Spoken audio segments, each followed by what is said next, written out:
What else do you need in your life? Are you not entertained coming along with us here on the SportsGrid Network? They have regressed horrifically in the 3 years that he's been in charge. They are a disaster. They are a sinking ship. Casey, why are you bugging? Who I must ask, did you see Caitlin Clark, by the way, Dubsy, nearly take a couple people's heads off with her tee shot today? I mean, how great was that? I've never seen anything close to the Sharapin on the golf course until I saw that video of Caitlin Clark. They are anemic. They can't stop a runny nose. Their defense is as bad as the Jets. I don't know how anybody looks at the Jets and wants to lay anything with them except lay down and just, and die at this point here, Ben. The Jets will always jet. I hate them. Give me Duke minus a 6.5 tonight. Now we live in a society, it's not fair. We need 12 teams. It's not fair. We're going to have 16 teams, 24 teams. What the hell are we doing here? I think UConn actually wins the national championship if they can stay healthy. Little side note for everybody. In women. South Carolina. All right. Big favorite. Oh, no. In both. Kentucky going to fall off that map, man. Don't worry about it. Flat Earth, they fall right off. Kyrie Irving style. Yeah. It's the Dallas Cowboys, and they're ran like a Pee-wee football team. Yeah. I can't believe this. Like people enjoy saying Knickerbockers. They're like saying Knickerbockers, except you. Losing to who? The Detroit Pistons? What? How do you do this one, Spo? Come on. He's going to give deference to Georgia because of the G on the side of the helmet. I certainly understand that. Those of you that watch us every night, we really do appreciate you. Only on SportsGrid.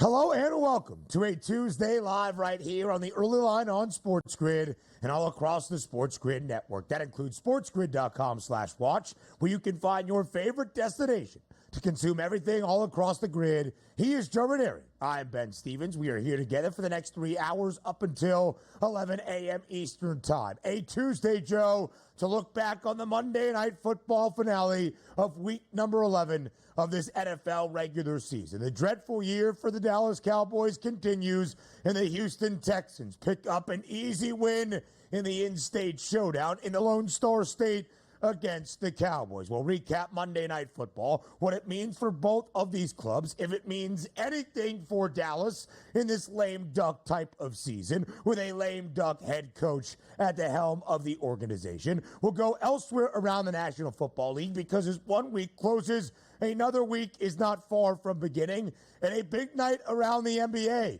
8 games last night, night number 3 of the NBA Cup here in the regular season tonight. Monumental matchup between the undefeated Cavs and the reigning champs, the Celtics, and a ton of college sports action to break down as well. Looking very forward to it, although it is becoming very evident, Ben, that in the NFL there are going to be sweeping changes to some organizations in T-minus 3-4 months from now. It's going to be ugly. It just certainly just a matter of time, Joe, for a lot of NFL organizations around the league. You can already read between the tea leaves. The writing is on the wall, and that is the case, and perhaps maybe was the case for the Dallas Cowboys entering this year. Mike McCarthy does not have another year added on to his contract. This is it, and believe me, this is it. Further represented last night on a Monday night to end out week number 11. The Houston Texans go into Dallas and pick up an easy win, 34-10. Let's give a little credit to the Cowboys, I guess. It was seemingly competitive for most of the second half, really still a single-score margin. And then in the fourth quarter, the dam just broke loose. Houston covers as a 7.5-point road favorite. Joe Mixon, a huge night. More than 100 yards on the ground. More than 40 as a receiver and 3 rushing scores. The Texans are now 7-4 in cover as a 7.5-point road favorite in Dallas. Yeah, it looked great for Houston from the get-go, unless, of course, you had a Nico Collins anytime touchdown after the first play of the game. 77 yards first play, and you're like, here, the route is on, only it was called back. But Mixon, you mentioned, had the game of the year so far. And, Houston handled business on the road for the first time. That's a different team on the road than at home, but you wouldn't know it last night. Did what was needed out of the Texans, the only team with a winning record in the AFC South, the hefty divisional favorites to win that divisional crown. But we wondered, would the Cowboys show anything? We hadn't seen anything out of Dallas all season long. Would maybe, just maybe, in another primetime matchup on a Monday, they show just a little bit of resolve to keep it within a single-score margin and perhaps cover as a 7.5-point home underdog? Nope. Dallas 2-6 against the spread as a dog this year. 0-5 both straight up and ATS at home in the Star this season. Let's get to some action around the NBA. A pretty loaded slate for a Monday on the day before night number 3 of NBA Cup action here in 2024. The Houston Rockets, one of the hottest teams in the Western Conference, entering last night inside the Pfizer Forum in Milwaukee. Houston riding a 5-game win streak. Damian Lillard made his return for Milwaukee. Wasn't overly pretty for Dame in his first game back, but when it mattered, Dame time stepped up. 3.9 ticks remaining. He hits a runner to give the Milwaukee Bucks the lead and the victory. 101-100. Milwaukee wins outright, but does not cover as a 3.5-point home favorite. Yeah, I give the Rockets, give them credit. They were down 14 in the third and rallied back to take the lead early in the fourth quarter, and pretty much were ahead from that point on until, of course, Damian Lillard ended it with that last-second bucket in order to get it done. Kudos. They need to rack up some wins here. I mean, it's a long season, Ben. I think Milwaukee's going to be just fine, but they did end a 5-game winning streak, rather, for Houston, so that was pretty impressive as well.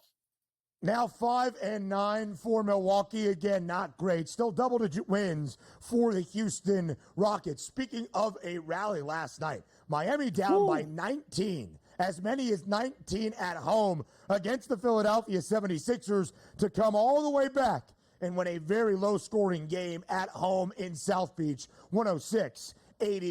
The Philadelphia 76ers with Joel Embiid and Paul George in the lineup only score 89 points as Miami rallies for a home win. Yeah, and it was a crazy game, too. I mean, Miami was down most of the first half. They finished the second quarter on an 11-3 run, Ben, but then for a team that always loses the third quarter, and that's what Miami's big bugaboo has been this year, they come out in the third and win it 35-16, and then from that point on, it was all she wrote for Philadelphia.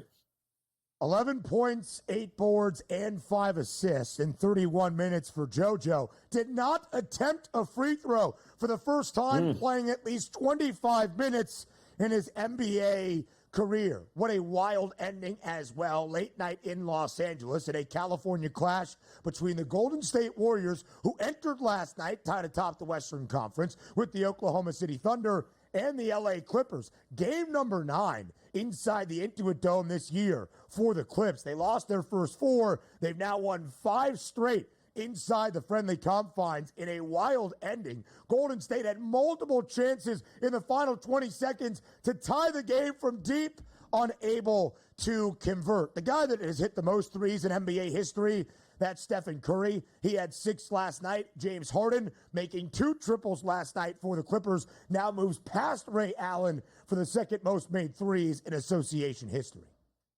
This game was won by the Clippers because of their bench. They outscored the Golden State Warriors bench 45-28, and that has always been reversed so far this year. Golden State, one of the deeper teams, one of the best benches in the NBA. Not last night. The Clippers got them there, and it was a terrible spot for the Clippers on the second of a back-to-back. So Norm Powell and company, that's a good win for the Clippers last night, finally in their new building. LA wins outright as a 5-point home underdog. Golden State was 6-1 straight up on the road, now 6-2 away from San Francisco. College basketball news, new AP poll here in week number 3 of the college basketball season. The biggest moves, Purdue and Kentucky vault up by multiple spots to get into the top 10. The Boilermakers now 7th, Kentucky now number 9 in the nation. Yeah, just look at that top 20 list there, 25, right, Ben? The Big 12, the SEC, in some order, going to be the best conferences this year, it appears, at least early on, but we'll see how long that lasts.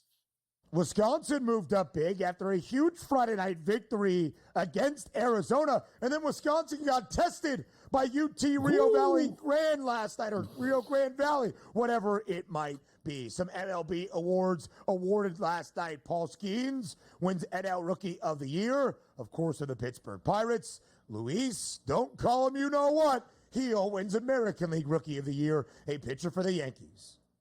Yeah, kudos to Louis Heel there. Unfortunately, different news, though, coming out of Boca.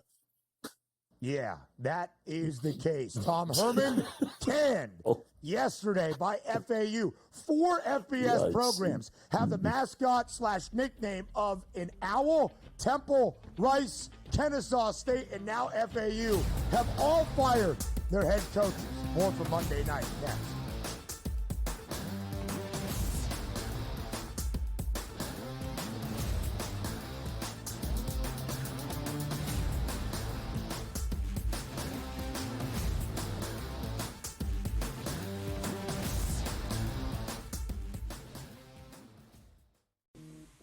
Right here with you on Pro Football Today on SportsGrid. Odds in motion, trying to see what lines have moved throughout the week. Never felt more comfortable in this set than I do for this year. I am ready. I'm just getting angry. The hot takes are going to be here all long, people. What in the world is going on in Miami, guys? It's not particularly anything to shy away from just because many people are on top of it. Hot take, hot take. I think this line is asking you once again to take New Orleans. Pro Football Today, only on SportsGrid. The Seahawks, I expected a bounce back after that poor performance against Buffalo the week before. They took the Rams right down to the wire. The Cardinals are the top spot at the moment. That's not going to hold. Kyler Murray and the Cardinals are not going to win this division, but they are 5-4. After that, you've got the Rams, the Niners, each 4-4. The Niners, God willing, man. I mean, if Christian McCaffrey ever does come back. Newswire, only on SportsGrid. Grandma Bear, who owns the football team, probably comes in, gives a little, you're such a good little boy out there. Congratulations, the way you coach this football team. I'm never going to fire you. Quarterly, I missed you picking your own cheeks. As I was looking down and did not know we were getting. Oh, Donnie, you got such a good show there with that guy named Ben. But that's what your grandma would do when you go see her on Thanksgiving or Christmas, The Early Line, only on SportsGrid. Together, both Devontae Adams and can do, but nobody else does jack. Pharrell Coast to Coast, only on SportsGrid.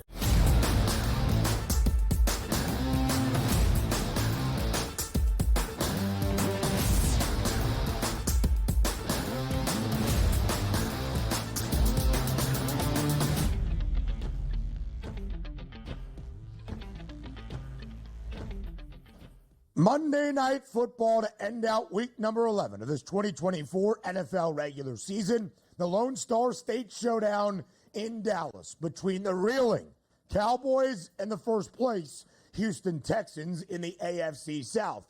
And Joe, maybe it seems simple at times. Bad football team, pretty good football team. Pretty good football team expected to win rather comfortably. Pretty good football team does win rather comfortably against a very bad football team with a backup quarterback.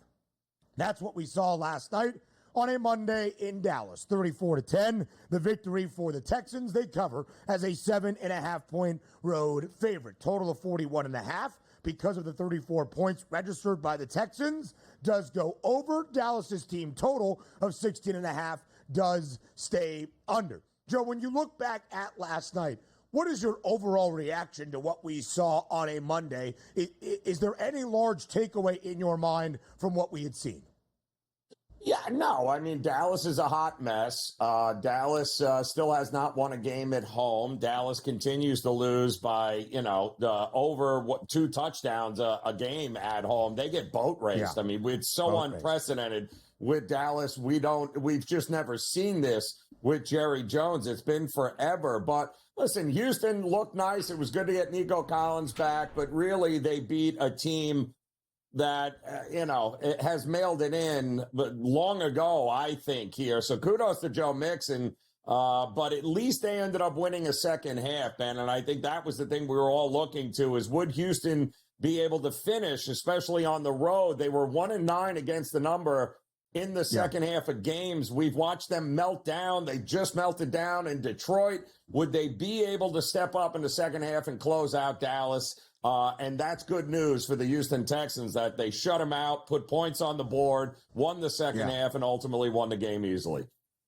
And, Joe, I don't think the actual result or the outcome of the game was in question in that second half. Perhaps the cover of 7.5 was in that hefty spread in favor of the Texans, because for a good majority of that third quarter, single-score football game, never really felt like Dallas was going to ever even up that margin, but it's really what was in question. So for Houston to absolutely blow them out in the fourth and final quarter, a good sign for the Texans, because it's been a wildly successful first year and a half in the NFL for C.J. Stroud and his rookie, now second-year head coach, D'Amico Ryans. But if there was a blemish, and maybe still is a blemish for Houston, it's covering numbers when expected to win a game rather comfortably. Entering last night just 2-4-1 against the spread this year as the favored side, with C.J. Stroud as the starter.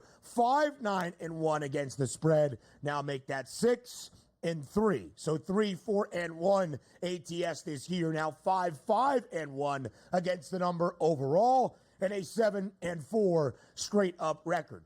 And Joe, this is what we are going to see for the Dallas Cowboys for the remainder of this season, until Mike McCarthy is officially let go, until a healthy Dak Prescott comes back in 2025. The Cowboys have been booked as an underdog now in 6 consecutive games. The Cowboys have been an underdog in 8 of 10 games this year. Not what we expected for Dallas entering this season, and they're just 2-6, both straight up and against the spread. This is what we are going to see out of the Cowboys. And until something greatly changes, I'm not even sure Dallas is going to be remotely competitive in games they are expected to lose even by a touchdown. I don't see it, Ben. The problem is when you've got, Cooper Rush dropped back 55 times last night, folks. Yeah. 55. And you had a total of 64 rushing yards in the game. You can't run the ball, and you put a backup quarterback and drop him back 55 times so the defense can pin their ears and go get him. Bad things are going to happen, but that's exactly what the Cowboys are faced right. They did not upgrade the offensive line nor the running game in the offseason. A lot of Cowboy fans were going, what the hell are you doing, Jerry? And, well, what Jerry was doing was setting something up here. It's not success. If you can't run the ball, you are not going to win a lot of games dropping those quarterbacks back 50 times to try and catch up. That's not how Dallas wins games. 55 throws out of Cooper Rush. And I guess if you are a CeeDee Lamb backer or you have him on your fantasy team, despite Dak Prescott not being there, you're happy to see that connection. 12 targets, 8 grabs, 93 yards. But, Joe, there is never going to be a time where Dallas has success with Cooper Rush if they can't run the football. And even with Dak Prescott under center, the Cowboys could not run the football. Rico Dowdle, 10 carries, 28 yards. As a team, the Cowboys 18 attempts for 64 yards. Dallas is the second worst rushing offense. They also run the football the least in the NFL, just 32.8 of their plays. There's zero chance to even keep games within numbers, booked as a home touchdown underdog if that is going to be the case. And of course, the Cowboys entered this year winners of 16 consecutive games at home in the regular season. They have lost all 5 this year. They have not covered in any of those 5 losses. On the other side, Dallas is the second worst scoring defense in the NFL and the second worst rushing defense in the NFL, which was exposed last night by Joe Mixon. We anticipated a hefty Mixon game. That's exactly what we got. 20 carries, 109 yards, 3 rushing scores, 2 grabs for 44 yards through the air. 8 games played this year by Mixon in his first year in H-Town. 7 of them, Joe, he has been fully healthy for all 60 minutes. In 6 of those 7 games, at least 106 scrimmage yards. Last night, the second time in those 6 games, he has had at least 150 scrimmage yards. He has been an immediate addition to this Houston offense that has paid dividends. Yeah, but again, they still looked very disjointed to me last night. They only converted 4 of 12 third downs. Mixon was the savior for Stroud in many, many ways in that game last night. And we'll talk about C.J. Stroud because I'm not sure it's quite a sophomore slump, but it's not nearly as prolific for Stroud this year as it was during his rookie campaign. So what does it mean for Houston? Does it mean anything for Dallas? That we'll discuss up next on the Early Line.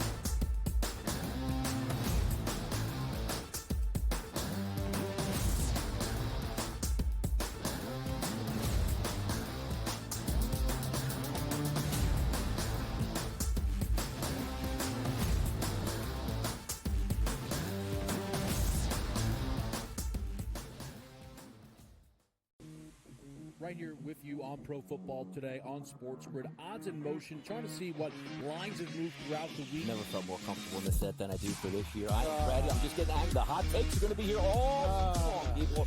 What in the world is going on in Miami, guys? It's not particularly anything to shy away from just because many people are on top of it. Hot take, hot take. I think this line is asking you once again to take New Orleans. Pro Football Today, only on SportsGrid. The Seahawks, I expected a bounce back after that poor performance against Buffalo the week before. They took the Rams right down to the wire. The Cardinals are the top spot at the moment. That's not going to hold. Kyler Murray and the Cardinals are not going to win this division, but they are 5-4. After that, you've got the Rams, the Niners, each 4-4. The Niners, God willing, man. I mean, if Christian McCaffrey ever does come back. Newswire, only on SportsGrid. Grandma Bear, who owns the football team, probably comes in, gives a little, you're such a good little boy out there. Congratulations, the way you coach this football team. I'm never going to fire you. Fortunately, I missed you licking your own cheek as I was looking down and did not know we were getting. Oh, Donnie, you got such a good show there with that guy named Ben. Like, that's what your grandma would do to you when you go see her on Thanksgiving or Christmas, The Early Line, only on SportsGrid. Together, both Devontae Adams and Garrett Wilson had huge nights. Aaron Rodgers loves the 2 big targets, and he says if this is going to happen, it's going to be very tough on the defense to decide who they want to go after. Adams and this kid, Wilson, I won't deny what they can do, but nobody else does jack. Pharrell Coast to Coast, only on SportsGrid.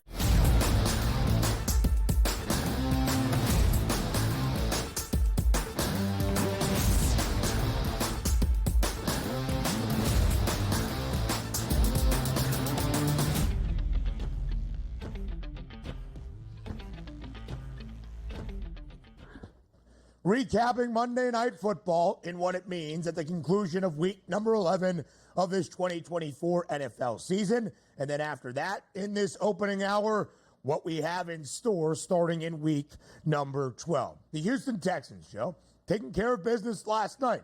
That's how I best describe it, pulling away in the fourth quarter to even cover as more than a touchdown favorite on the road in Dallas. The Texans are the only team in the AFC South Division with a winning record above 500. This was going to be a very compelling division because if Jacksonville could bounce back, would they give chase to Houston? What would Indianapolis look like in the de facto rookie season with Anthony Richardson? Well, the answer so far is minimal competition for the Texans. Now it's 7-4. The updated win total is 10.5. But Ranieri, entering this year, Houston was a odds-on favorite to win the AFC South regardless. The up-and-coming team that had already been to a place nobody expected in the rookie seasons of both C.J. Stroud, the quarterback, and head coach DeMeco Ryans. You see the number now at minus 1450. The question on the Texans is not, are they going to win the division? It's the next step. Are they going to take that offseason optimism and make a deep playoff run?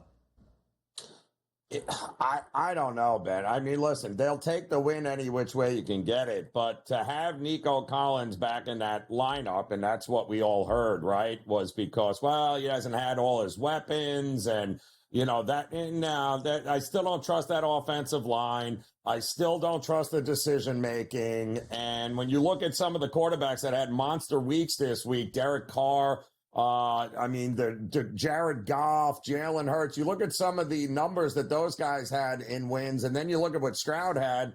All right, congratulations. But what happens when you play better defenses and better competition? Are we really trusting this guy to win 11 games, Ben? They're going to win the South. That's obvious. But then what? What are you going to do? It feels like a one-and-done kind of playoff team to me. Yeah, you didn't really get a lot of production last night out of C.J. Stroud. 257 yards over his passing yards prop. Good to see Nico Collins back. You mentioned the opening drive of the game for Houston. Still ended as their leading receiver. 4 grabs, 54 yards. Happy for me over his longest receptions prop of 25.5 with a 33-yarder. But in the last 5 games, Ranieri, last night's prop for C.J. Stroud, again, 241 and a hook. He's only gone over twice. In this 5-game span, more interceptions, 3, than touchdowns, only 2. That's not necessarily what C.J. Stroud was doing, even in his rookie season. He was incredibly efficient with the football. He defied rookie expectations by never putting the ball, or hardly putting the ball, in harm's way. And, Joe, we talk often about a sophomore slump. You give NFL defenses and defensive coordinators and defensive staffs enough sample size and video on you, they are going to figure you out. Is that what you think is happening at all with C.J. Stroud? Yeah, and I think absolutely. I mean, this is that kind of league where, let's be realistic here. We saw Sam Darnold start the season great, and where's he been over the last 5 weeks? Where he's been, his defensive coordinators have figured out exactly on film what he's done well. I think the same thing can be said here with what's going on with Stroud. And I think he's got a worse offensive line this year than he's had in years past. And when you put all that together for still a young quarterback, a sophomore quarterback, yeah, there's going to be bumps in the road. But ultimately, the way you eliminate that, Ben, is win in January. And nobody will remember what kind of mediocre year you have. And that's been the expectation. After the acquisition of Stephon Diggs in the offseason, Houston was right there along the lines of Buffalo, Cincinnati, just behind the Chiefs and the Ravens in the AFC Championship odds. The number now, 9-1, still the 4th best price, but I'm not sure they're in that tier of 3 we'll discuss a little bit later, the Chiefs, the Bills, and the Ravens. Joe, we only have 40 seconds left in this segment. I think we can make it rather quick. What's the outlook for the Cowboys the rest of the way? I would say just biding time until Mike McCarthy is fired. Light a match and start from scratch, man. That's what the Cowboys season is going to end with. And it serves Jerry Jones right.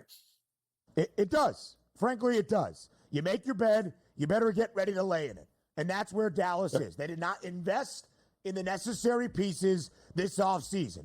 They muddied the waters in terms of their 2 best players and ended up paying Dak Prescott and CeeDee Lamb with zero optimism. And the one thing we always give the Cowboys is regular season success, then playoff disaster. Not this year. NFL News and Notes next.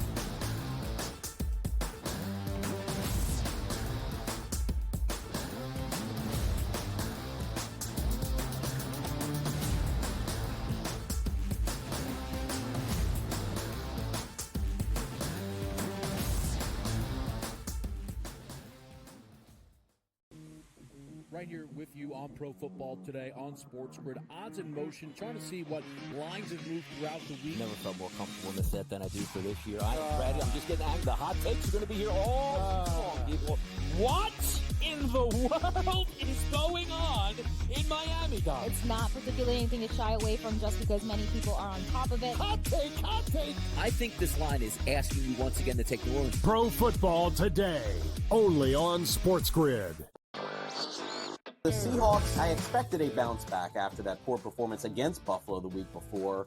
They took the Rams right down to the wire. The Cardinals are the top spot at the that's not going to hold. Kyler Murray and the Cardinals are not going to win this division, but they are 5-4. After that, you've got the Rams, the Niners, each 4-4. The Niners, God willing, man. I mean, if Christian McCaffrey ever does come back. Newswire, only on SportsGrid. Grandma Bear, who owns the football team, probably comes in, gives a little, oh, hey, you're such a good little boy out there. Congratulations, the way you coach this football team. I'm never going to fire you. Quarterly, I missed you picking your own sheep because I was looking down and did not know we were getting. Oh, Donnie, you got such a good show there with that guy named Ben. Like, that's what your grandma would do to you. You'll see her on Thanksgiving or Christmas, The Early Line, only on SportsGrid. Together, both Davante Adams and Garrett Wilson had huge nights. Aaron Rodgers loves the two big targets, and he says if this is going to happen, going to be very tough on the defense to decide who they want to go after. Adams and this kid, Wilson, I won't deny what they can do, but nobody else does jack. Pharrell Coast to Coast, only on SportsGrid.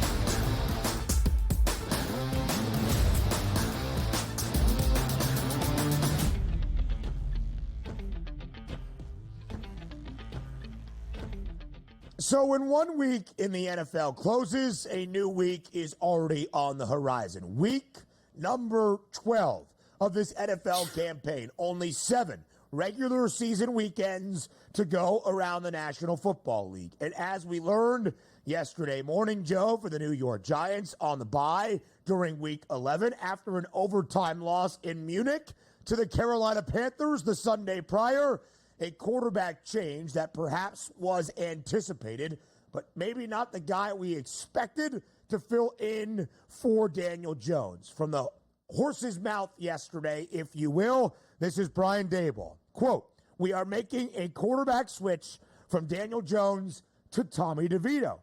After evaluating and watching a lot of tape, that's the reason we are going with Tommy. Drew Lock will be the backup. This was a necessary move for us, and I'm looking forward to working with Tommy, and he'll be ready to go against Tampa Bay."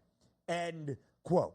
Again, Joe, I don't think it's overly surprising. We have had this debate on the show in the previous few weeks. Would Daniel Jones take another snap for the G-Men? How much longer would the Giants invest in Danny Dimes, knowing that his 4-year contract extension was front-loaded in these first 2 years? Basically, the Giants could get out of it at the end of 2024. What I did not expect, that if and when New York made the move, it would be Tommy DeVito and not the guy they paid $5 million this offseason in Drew Lock. Yeah. I mean, listen, it makes sense. We all knew it was coming, Ben, and it makes sense at this point because of the way the contract for Danny Dimes is written. He's got a pretty airtight injury clause in that contract where if something were to happen to him, then it's going to cost the Giants a whole lot more money to keep him, and they can't cut him like they can if they keep him off the field and they keep him healthy. So if he gets hurt, the Giants are screwed. If you don't play him, well, then you can just cut him, take the $22 million dead money next year, and move on. So it makes sense from that standpoint. But, man, if I'm DeVito, do you remember him taking the snaps in those games, Ben? And that offensive line, which was miserable. He was sacked all the time. It was a true disaster. It felt like it was like a total clown show. It feels like it's going to be a total clown show again, only this time with a little bit better defense for the Giants. They too, Ben, you mentioned it. You know, Jerry Jones, make your bed, sleep in it. Hey, Giants, you made your bed. Now you got to sleep in it. Oh, and by the way, you still haven't drafted a quarterback since you drafted Danny Dimes 6 years ago. And that's going to be what happens here moving forward. Tommy DeVito is not playing for a job to be the starter for this Giants organization moving forward into 2025. We did have that fun run, though, with Tommy Cutlets, right? He took over the NFL for a couple of weeks a season ago. 6 starts last year, a 3-3 record straight up, 9 total touchdowns, utilizing the legs a little bit as well to 3 interceptions. But, of course, there is a cap on that potential. Tommy DeVito is going to step in. Again, I'm not entirely sure why you go with DeVito instead of the guy that you paid $5 million to in the offseason in case Daniel Jones was the incredibly mediocre quarterback that we all knew and anticipated he would be. I guess one of the reasons maybe you turn it over to DeVito instead of Drew Lock, because you think Drew Lock might actually elevate your team to win games that you should not. Because, Joe, at the end of the loss in Munich, in overtime, to the Carolina Panthers, the Giants lost outright as a 6.5-point favorite in that game internationally.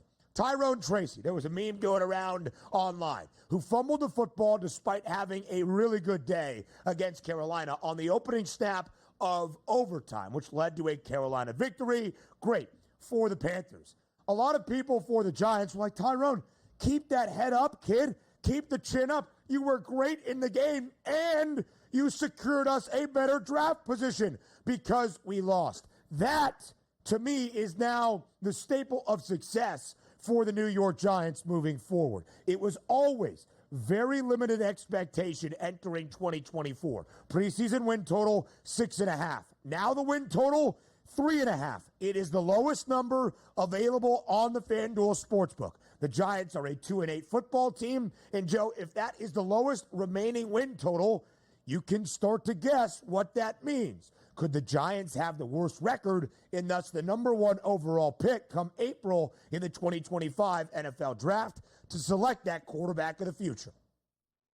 Listen, I'm not one. If you believe in conspiracy theories here, Ben, you know, you don't go to Locke. You end up going to DeVito here, and maybe, just maybe, we're not trying to win games down the stretch here for that purpose. But, I mean, I got a question for you, Ben.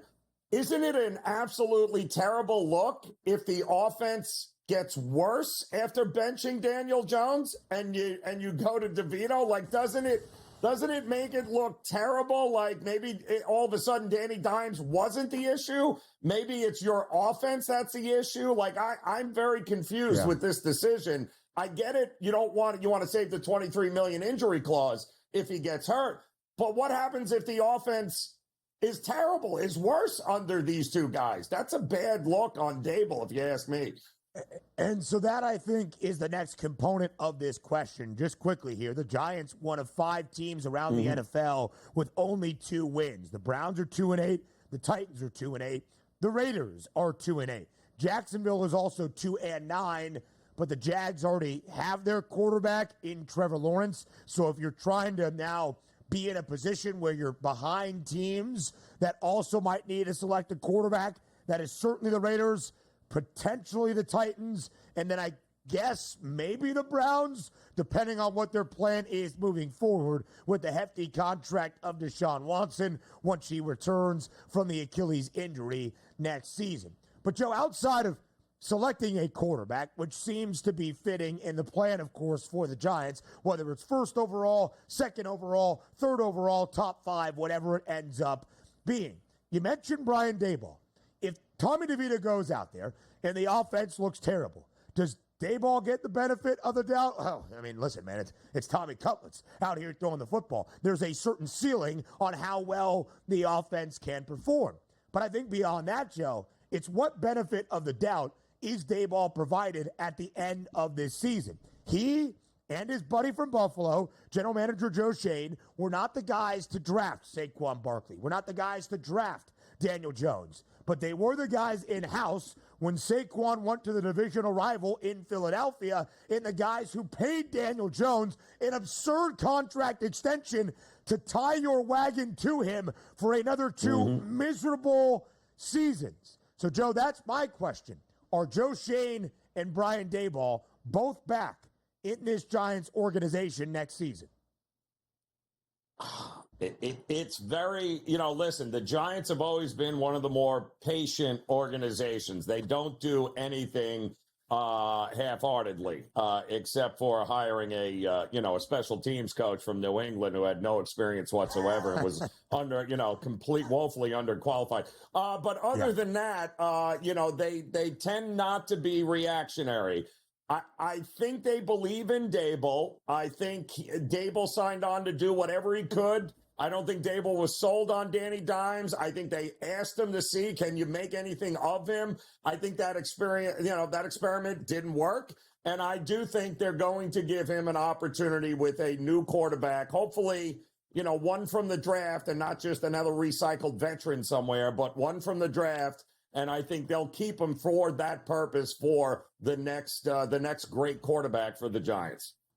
Colorado's Shedeur Sanders is a plus 200 favorite to be the number one overall pick in the 2025 NFL Draft. Quarterback to be the number one overall pick versus any other position is minus 210 at this moment. And the G-Men a 5.5-point home dog on Sunday against Tampa. More news and notes next.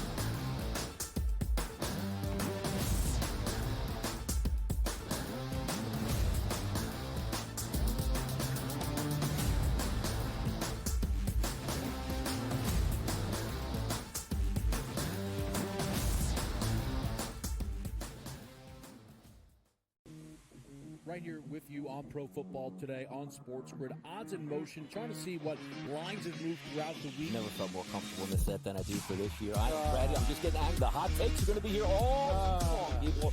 What in the world is going on in Miami, guys? It's not particularly anything to shy away from just because many people are on top of it. Hot take, hot take. I think this line is asking you once again to take the Orleans. Pro Football Today, only on SportsGrid.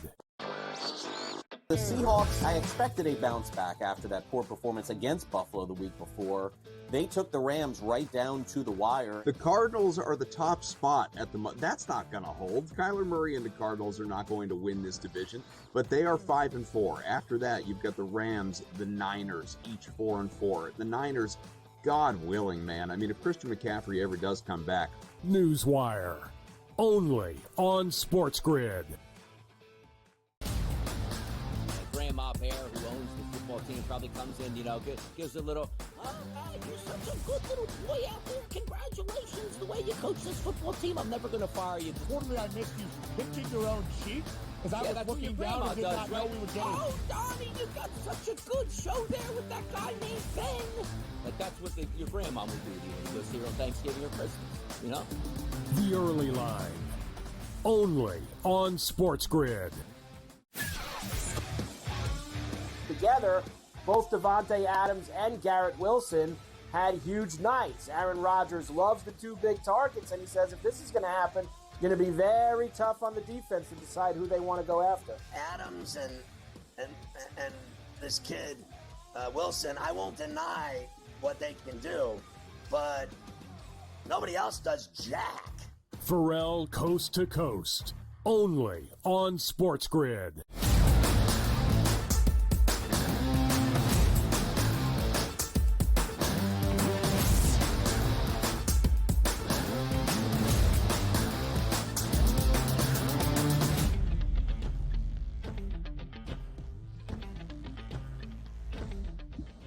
More news and notes around the National Football League to set the stage for week number 12 of this 2024 NFL regular season. We talked about the New York Giants, one of 5 teams with only 2 wins this year. The Jacksonville Jaguars in that category, but in fact more losses than any of the other 4. Jacksonville is 2-9. Joe, we talked about it at the very start of the show, watching Mike McCarthy as a lame duck lead the Dallas Cowboys to a super lame season. There are many organizations that we think are just biding time to the end of the year, or at least later in the year, to fire a head coach and start the new process. To me, that is Doug Peterson in Jacksonville. I think he would tell you that if he was speaking transparently. He is not fired yet. Love that headline. Takes blame for this losing skid. But, Joe, of all the coaches that are going to be dismissed at the end of the year, Mike McCarthy, incredibly disappointing because the expectations were high. Matt Eberflus should be canned in Chicago as well. High expectations with a talented roster and a rookie quarterback. And the same thing can be said in Jacksonville. The Jags, at this point last year, at the end of week number 12, were 8-3. How quickly we forget. They were the up-and-coming team, like Houston entering this year a season ago. They came out of nowhere in 2022, won the AFC South, had that dramatic comeback against the LA Chargers to win that playoff game, and were the favorites to win the AFC South the year following.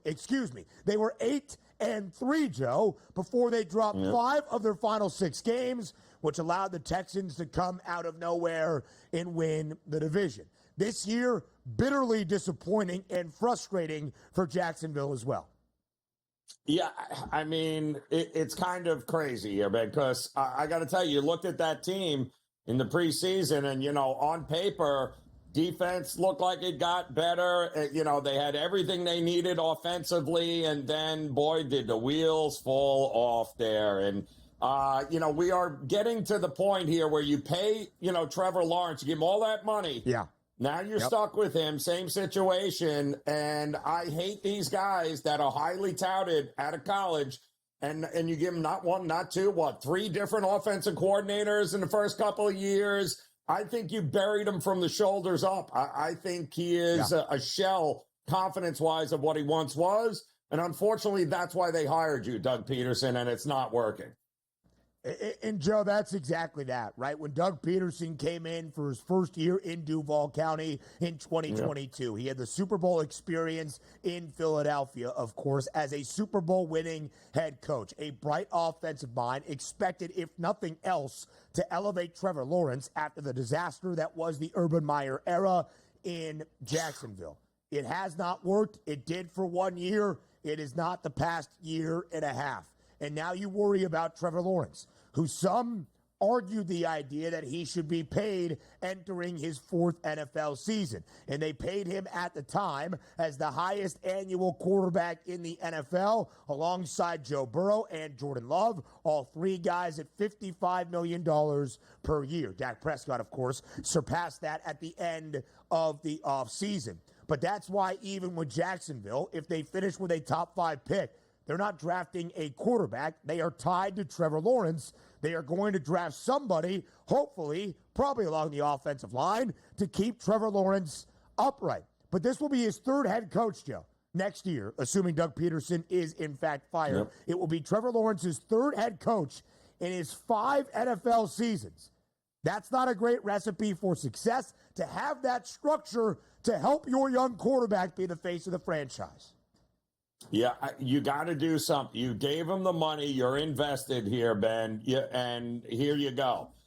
So far too often, these organizations, they just don't get it right. If you don't think coaching matters when it comes to these guys, I don't know what you're watching. In the NFL, it matters big time. Certain guys with certain coaches. Hello, Russell Wilson. Didn't we stick a fork in him too over the last couple of years, Ben? And now all of a sudden he's got Pittsburgh on their way to the playoffs and maybe a contender for a Super Bowl championship. So it matters. And unfortunately, Jacksonville is another one of these franchises who just can't get it right. Trent Baalke, by the way, the GM in Duval County since 2021, his seat incredibly warm after a couple of peculiar decisions in the last few years. Joe, on Sunday, in the AFC North rivalry that was Baltimore and Pittsburgh, field goal kicking was the difference. The Steelers won a game without scoring a touchdown because Chris Boswell was a perfect 6 of 6 in terms of his field goals on Sunday, including 3 from 50-plus yards. If I say the words to you, field goal kicking was the difference in a Ravens-Steelers game, you probably automatically think, what did Justin Tucker do? Did he hit a 75-yarder to give the Ravens a win? In fact, he was one of three. He's got a 78.9 make percentage this year. It is the worst of his career, and yet the Ravens are saying, listen, we have not lost faith in Justin Tucker. But it does feel like at a certain point, you're seeing one of the all-time greats start to lose that fastball. It's kind of tough to see. And it's kind of crazy, Ben, because I'm watching this game and I'm going, it's not necessarily the leg that's the problem. It's like he is left and right. He is a mess. Like he's not even getting it online. So, like we see in golf with certain guys with putting, they can't hit the hole. He just can't get it through the middle of the uprights anymore. That's a problem. But I think that's more in the head now than it is mechanically or physically unable to do it. Yeah, and maybe he can find his way out of that. You never want to say the word that starts with Y. The Ravens, a field goal favorite on the road in L.A. against the Chargers on Monday night. Brock Purdy is the quarterback of an even 500 team dealing with a ton of injury issues, and Brock Purdy is now listed as day-to-day with a sore shoulder. Not great for San Francisco. Carolina off the bye, sticking with Bryce Young as their starting quarterback. Of course, Carolina now plays the Kansas City Chiefs on Sunday as the Chiefs look to bounce back from their opening loss of the year, and KC is a 10.5-point favorite in Charlotte. Around the association next.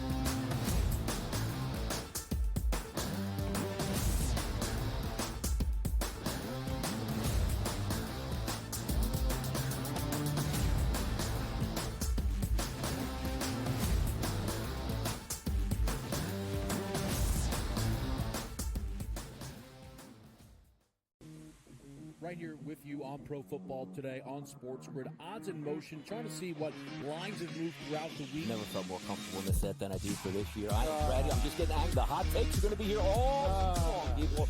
What in the world is going on in Miami, guys? It's not particularly anything to shy away from just because many people are on top of it. Hot take, hot take. I think this line is asking you once again to take the Orange. Pro Football Today, only on SportsGrid. The Seahawks, I expected a bounce back after that poor performance against Buffalo the week before. They took the Rams right down to the wire. The Cardinals are the top spot at the moment. That's not going to hold. Kyler Murray and the Cardinals are not going to win this division, but they are 5-4. After that, you've got the Rams, the Niners, each 4-4. The Niners, God willing, man. I mean, if Christian McCaffrey ever does come back. Newswire, only on SportsGrid.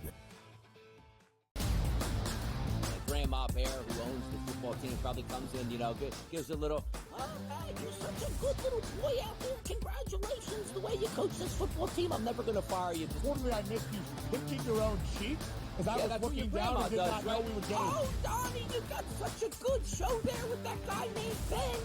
Like, that's what your grandma would do to you when you was here on Thanksgiving or Christmas, The early line, only on SportsGrid. Together, both Davante Adams and Garrett Wilson had huge nights. Aaron Rodgers loves the two big targets, and he says if this is going to happen, going to be very tough on the defense to decide who they want to go after. Adams and this kid, Wilson, I won't deny what they can do, but nobody else does jack. Pharrell Coast to Coast, only on SportsGrid.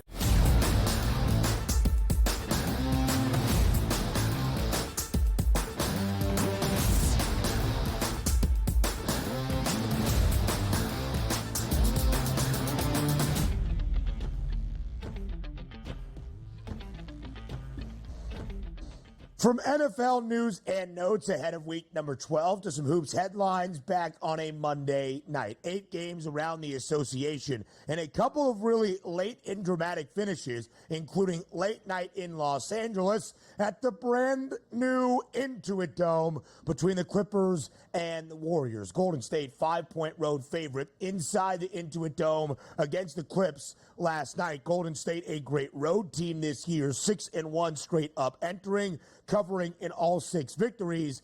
The Clippers have had an interesting time at home this year. In the first 4 games ever in the history of the Intuit Dome and in front of the wall, 4 losses for the Clippers. But now, since that 0-4 start at home, 5 consecutive wins. 102-99, the victory for the Clippers, winning outright as a 5-point home dog against Golden State. Wild final 20-second sequence. Golden State had multiple shots for Steph, then Gary Payton Jr. from deep to tie it up, unable to convert. The Clippers get a big home victory, winning by 3 outright as the underdog.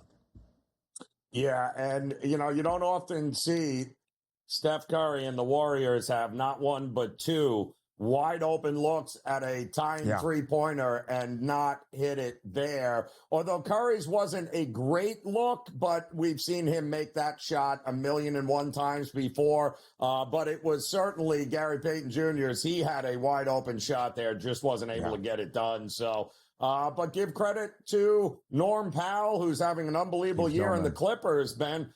I mean, new building, right? First win there, and not a great spot. Second of a back-to-back for them. The money came pouring in on Golden State all day yesterday, and yet they were able to grind it out. So kudos to the Clippers, who would do anything to get Kawhi Leonard at some point back involved here. That would be great, Clippers. 23 points for Norm Powell, team best last night. He has scored 20-plus Norman Powell in 11 of 15 games for the Clippers this year, who are 8-7. Leading scorer for Golden State, that, of course, was Steph Curry with 26 points. It looked like he was actually trying to pass it to somebody who was not Gary Payton Jr., who stepped in front of it to try to take that shot at the end. The Golden State Warriors also playing to the under last night of 225 and a hook. The Dubs had gone over in 7 consecutive entering Monday night. The Miami Heat trailing for a good majority and by a good margin of the first half last night at home against the Philadelphia 76ers. Figured something out in that second half to come all the way back and even cover as a 5.5-point home favorite, beating the Philadelphia 76ers 106-89. Yeah, just 89 points for Philly, even with both PG and JoJo in the lineup. Total of 211 and a hook, stays under as well.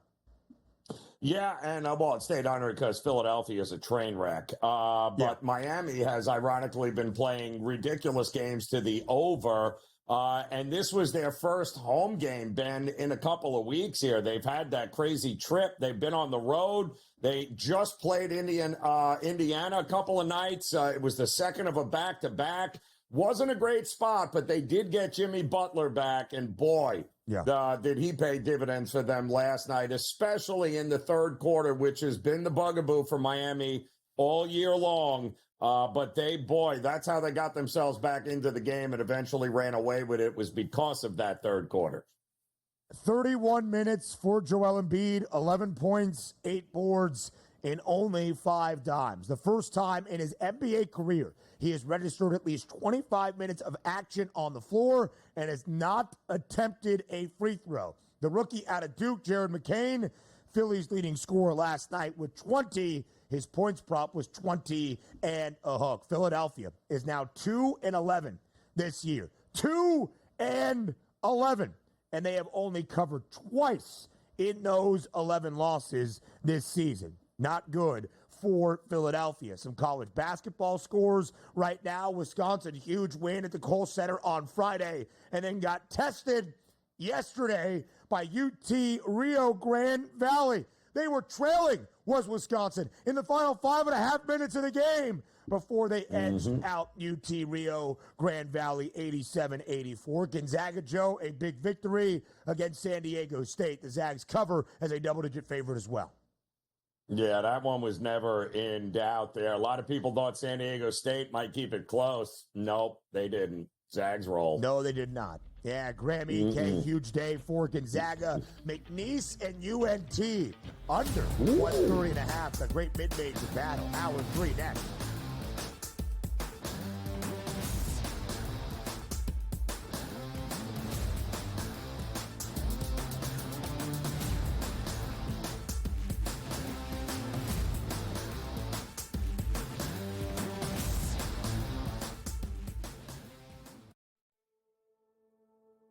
what else do you need in your life? Are you not entertained coming along with us here on the Sports Grid Network?